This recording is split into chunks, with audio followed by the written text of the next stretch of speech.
je laisse Thierry poursuivre et s'il y a besoin, je reviens. Oui, pour compléter ce qu'a dit Marietta, donc je vais prendre les différentes questions.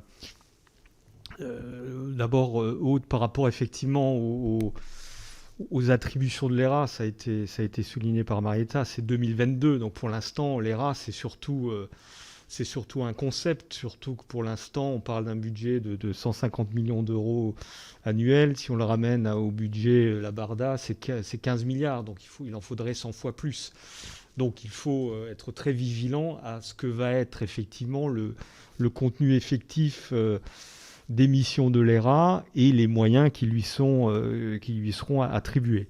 Et donc ça fait clairement partie des points de suivi que nous aurons, je pense, et qui sont un point très important dans la perspective de la présidence française de l'Union européenne.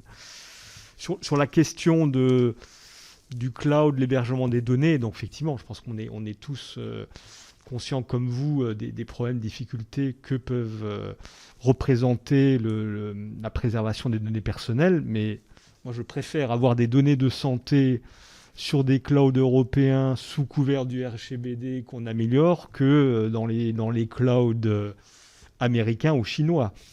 Voilà, parce que là, nous n'avons aucun contrôle.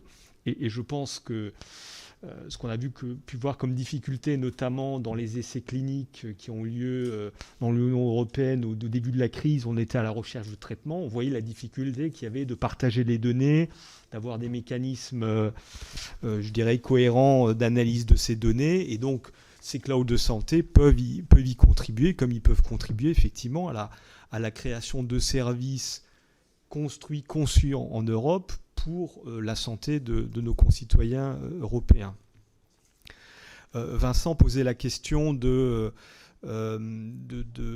mécanisme de solidarité qu'on propose. Alors, il faut bien on a bien conscience qu'aujourd'hui, les systèmes de santé en Europe sont très hétérogènes. Il y a des pays qui sont beaucoup plus avancés que d'autres. La France, l'Allemagne, les pays nordiques ont effectivement des systèmes de santé beaucoup plus robustes et une solidarité beaucoup plus forte que dans des pays qui sont moins riches. Donc, le mécanisme qu'on propose, c'est un mécanisme au niveau des crises, de dire, voilà, si on a une crise sanitaire, il faut pouvoir permettre à l'ensemble des pays de mettre en œuvre des mesures sanitaires, des tests, des vaccinations qui finalement, évidemment, protègent l'ensemble de la population européenne, et pas seulement effectivement la population des pays qui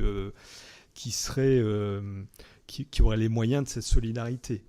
Je reviendrai aux questions des autres collègues avant, la question de Patrice par rapport effectivement à cette solidarité nécessaire vis-à-vis de nos amis africains. C'est sûr, je pense que la crise, elle révèle, comme elle l'a révélé dans nos pays, c'est les plus précaires, les plus fragiles, ce sont les plus impactés par la crise. Au même titre, ce sont les pays effectivement en voie de développement qui sont aussi les plus impactés par la crise. Et moi, je pense que la solution, elle vient au travers de l'aide au public au développement. Et par rapport au commentaire du président Chassaigne sur le débrevet, moi, en fait, la difficulté aujourd'hui, c'est pas tant l'accès au brevet, mais c'est l'accès à la capacité de production. C'est sur ça qu'il faut travailler en termes de transfert de technologie pour permettre aux pays de produire, et peut-être dans le cadre de licences, je dirais, qui peuvent être à des prix acceptables. Mais c'est le problème de la production qui est posé. Et je rappelle que l'effort européen va permettre à l'Union européenne de produire 3 milliards de doses de vaccins par an. Et donc, l'Union européenne va pouvoir continuer à aider, je pense qu'il faut le faire, mais aussi peut-être continuer à accompagner ce transfert de technologie qui semble effectivement essentiel. Peut-être pour revenir toujours au président Chassaigne, je pense que vous étiez un peu dur, parce qu'effectivement, c'est vrai, comme ça a été rappelé au début, il y a eu des replis nationaux, il y a eu des réflexes, des frugaux ou des radins, comme on veut les appeler, mais in fine, quand même, on a un plan de relance européen de 750 milliards d'euros. On a une dette commune émise par les États. C'est quand même une avancée. Donc c'est peut-être le reflet effectivement de cette Europe qui se qui se fera dans les crises. Et peut-être là, à l'occasion de cette crise, elle découvre ou elle réapprend peut-être la solidarité. Et donc, capitalisons sur ce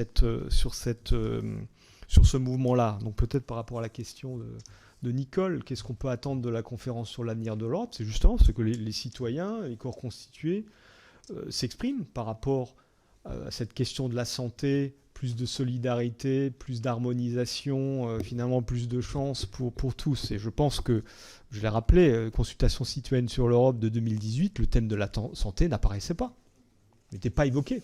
Là, aujourd'hui, c'est un des thèmes majeurs. Et donc, je pense que c'est une belle façon, effectivement, de consolider ce qui a déjà été acquis dans la crise et de prise de conscience et de la concrétiser dans le temps. Alors, je regarde mes notes. Oui, la lutte contre la désinformation. Effectivement, Patrick, vous avez raison de rappeler que les systèmes légaux sont peut-être différents d'un pays à l'autre, mais on pourrait imaginer des campagnes de communication de l'Union européenne sur voilà, les vaccins, voilà comment ils sont fabriqués, le fruit de la recherche, que c'est pas des choses qui sont magiques, et de contribuer à communiquer et à susciter des débats avec peut-être effectivement des matériaux développés en termes de communication développés au niveau européen. Donc c'est plus une préoccupation que nous avons, qui est vraie dans notre pays, qui est vraie dans d'autres pays, et qui, je pense, à terme est un vrai sujet qui pointe peut-être sur des questions d'éducation. Comment est-ce qu'on contribue à avoir un citoyen européen qui est doté d'un sens critique et puis qui peut effectivement exercer toutes ces possibilités de réflexion pour faire les choix avec les éléments sous les yeux. Je regarde mes notes, j'espère